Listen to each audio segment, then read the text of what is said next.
샬롬. 8월 5일 금요일 오늘의 만나에 찾아오신 여러분을 환영합니다. 찬송가 95장 찬양합니다.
오늘 우리에게 주시는 하나님의 말씀은 역대하 15장 8절에서 끝절 19절까지입니다.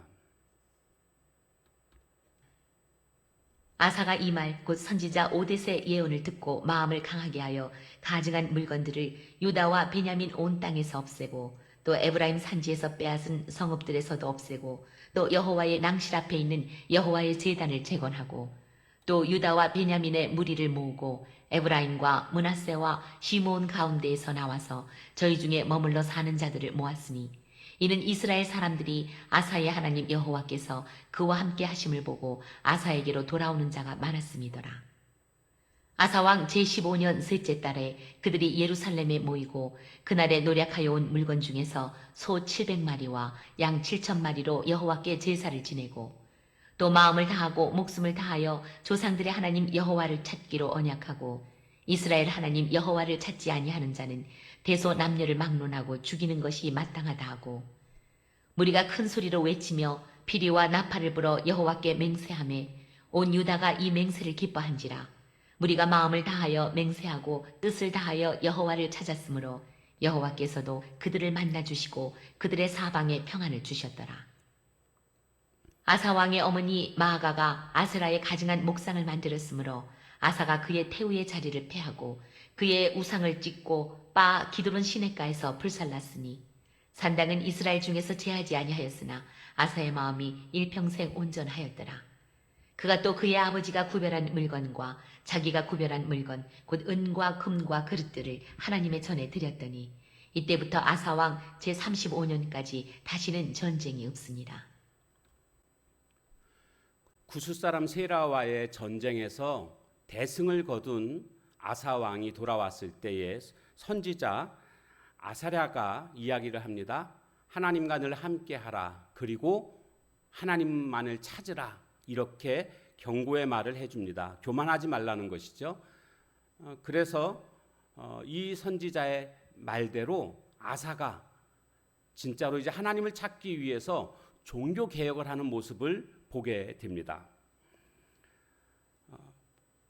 솔로몬 때에 지었던 그 성전 현관 앞에 있는 제단을 보수하는 일을 합니다. 왜 보수할까요?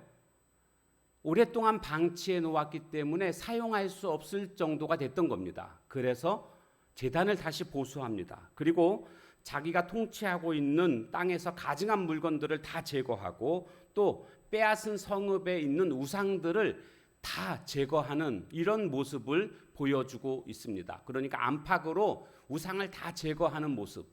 여러분, 우리가 하나님을 잘 섬기는 그 시작은 무엇인가? 먼저 우상을 제거하는 일부터 시작이 되어야 합니다. 내 안에 혹은 바깥에 있는 이런 잘못된 우상들을 제거하는 것, 이것이 하나님을 온전히 섬기는 첫걸음이라고 할 수가 있습니다. 이와 같은 행동을 하자 이제 북쪽에 살고 있는 이스라엘 백성들 가운데서 하나님을 섬기고자 했던 사람들이 망명하게 되는 모습들도 나타나고 있습니다. 에브라임 지파, 므낫세 지파, 시므온 지파 가운데 상당히 많은 숫자의 사람들이 이제 남유다로 망명을 하게 됩니다. 그리고 이제 아사는 온 유다 백성과 함께 예루살렘에 모이게 하고는 그 다음에 하나님을 향하여서 서약을 하는, 오직 하나님만을 찾겠고 하나님만을 섬기겠다는 그런 서약을 하게 됩니다. 그 서약을 하는 과정이 먼저는 하나님께 제사를 드리는 행위를 하게 되는데, 노략한 물건 중에서 소 700마리 그리고 양 7,000마리를 하나님께 제사로 드리는 모습을 볼 수가 있습니다. 그러면서 오직 우리 백성 모두는 다 하나님만을 섬기겠다고 서약을 합니다. 그리고 그렇게 하지 않는 자는 사형에 처하겠다라고 선포합니다. 결국 어떻게 됐습니까? 이와 같은 일이 벌어지고 나서 온 백성들이 오직 여호와 하나님만을 섬기겠노라고 이렇게 다짐하였고, 여호와만을 찾음으로 말미암아 실제로 백성 가운데 이제 평화가 찾아오게 됐다라는 게 15절에 나오고 있습니다. 여호와를 찾았으므로 여호와께서 그들을 만나 주시고 그들의 사방에 평안을 주셨더라. 여호와를 찾고자 하나님께 다짐했고 실제로 그렇게 했더니 평안이 찾아오게 되었다. 우리는 여기서 참된 평안은 하나님께로부터 오는 것임을 다시 한번 확인할 수가 있습니다. 이렇게 온 유다 백성들이 하나님 앞에 맹세했음에도 불구하고 문제가 생겼습니다. 그 문제는 뭐냐 하면 아사 왕의 어머니 마아가가 가증한 아세라 목상을 만들고 여전히 섬기는 것입니다. 그는 결단해야 했습니다. 그래서 결국 어머니를 태우의 자리에서 폐위를 시킵니다. 그러니까 핏줄보다 더 중요한 것이 하나님과의 언약이라는 겁니다. 이 하나님과의 언약을 지키기 위해서 어머니를 폐위시키는 결단을 합니다. 그러니까 하나님의 언약을 중요시 여겼고 이 하나님의 언약을 지키는 데 있어서 그 어떤 것과도 타협하지 않는 아사 왕의 신실한 모습을 우리는 볼 수가 있습니다. 17절 말씀에 보면 이런 말씀이 나오고 있죠. 아사의 마음이 일평생 온전하였더라. 일평생 온전했다라는 것이 우리가 좀 주목해야 할 부분입니다. 왜냐하면 일평생 지속하기는 어렵습니다. 한때 하나님 앞에 온전할 수 있습니다. 그러나 일평생 온전하는 것은 어렵습니다.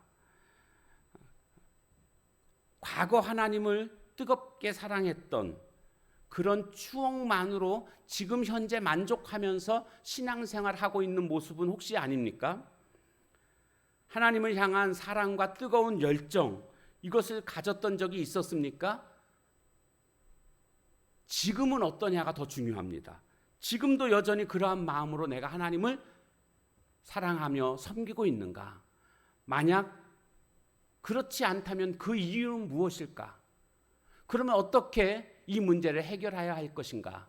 이것이 오늘 우리의 과제라고 할 수가 있겠습니다. 바라기는 우리 모두가 아사왕처럼 일평생 하나님 앞에서 온전한 모습으로 하나님을 섬기는 저와 여러분의 삶이 다 되어지시기를 주님의 이름으로 축원합니다. 기도하겠습니다. 하나님, 우상을 제거했던 아사왕, 온 백성 가운데 우상을 몰아내고 하나님만을 섬기기로 서약함으로 하나님께서 그 백성 가운데 평안을 주시는 모습을 보았습니다. 하나님, 우리가 먼저 우리 안에 있는 또 밖에 있는 이런 우상의 요소들을 다 제거하고 온전히 하나님만을 섬기는 저희들의 신앙이 되게 하옵소서. 무엇보다도 하나님과의 언약이 중요함을 기억하고 타협하지 말고 하나님의 언약을 지킬 수 있는 오늘 우리 모두가 되게 하시고 일평생 하나님 앞에서 온전함으로 살아갈 수 있는 저희들 모두가 되게 하옵소서. 과거에 뜨겁게 사랑하고 섬겼던 그 추억만으로 신앙생활 만족하며 살아가는 모습 되지 말게 하시고 지금 뜨거운 마음으로 열정으로 사랑으로 주님을 섬기는 삶이 되게 하옵소서. 예수님의 이름으로 기도합니다. 아멘. 주신 말씀 붙들고 기도하시고 또한 각자의 기도 제목 가지고 기도하는 시간을 갖도록 하겠습니다.